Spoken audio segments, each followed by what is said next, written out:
after 4 games here in the early portion of the season with such a young team, I think we were hoping as a coaching staff and as a team to kind of grow up through this portion. And anytime you can get a couple of wins, I think it builds the confidence within your program, within your guys. It sends the right message in terms of having their hard work and their efforts kind of pay off on the weekend or certainly through our Tuesday matchups as well. So I think we're fortunate to be 4-0 at this point. Certainly the teams that we've played are all very capable of beating Cornell, but I think that our guys made plays at the appropriate times, and our leaders, in particular our senior leaders there, Pierce Durkak, Ryan Hurley, Austin Boykin, Chris Ritchie, Andrew McDonald, those guys have made plays to give us a chance to kind of feel maybe better than we should have in some of these games.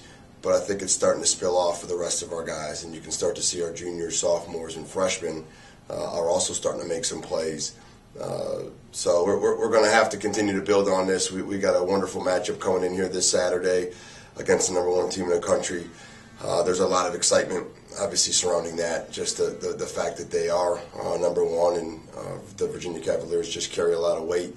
When you mention a name like that in the sport of lacrosse, also a very tradition-rich lacrosse program. So hopefully we'll take from the lessons that we've learned in this early portion of the season and do a good job of continuing the momentum. We're going to have to compete and play very well defensively, as well as we've played all year with the likes of the Bratton brothers at the midfield.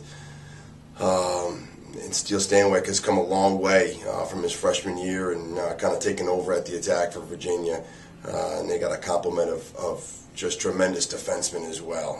Clausen is one of the premier defensemen in the country, and it seems like they've really tightened up in the defensive end with all of their defenders. So they got a veteran group defensively, and Gittleman as well. I'm sure that another year under his belt, it appears that he's having another great season. And so, when you do get the opportunities, then you got to face him. So, up and down the field, it's good that we've gotten to this point where we're 4-0 heading into this game, but I also think that our guys are cognizant of the opponent coming in here this weekend, the heights that we think we're going to have to play at to defend their offense, and the style that we're going to have to play offensively with a little bit more chemistry and a lot more firepower than we have in the past to even generate some offensive opportunities against their defense. And I don't think we have to play a flawless game, but I think we're going to have to come out and play certainly as well, if not better than we've played all year to compete against this team, because I think it's just a compliment to the group they got coming in.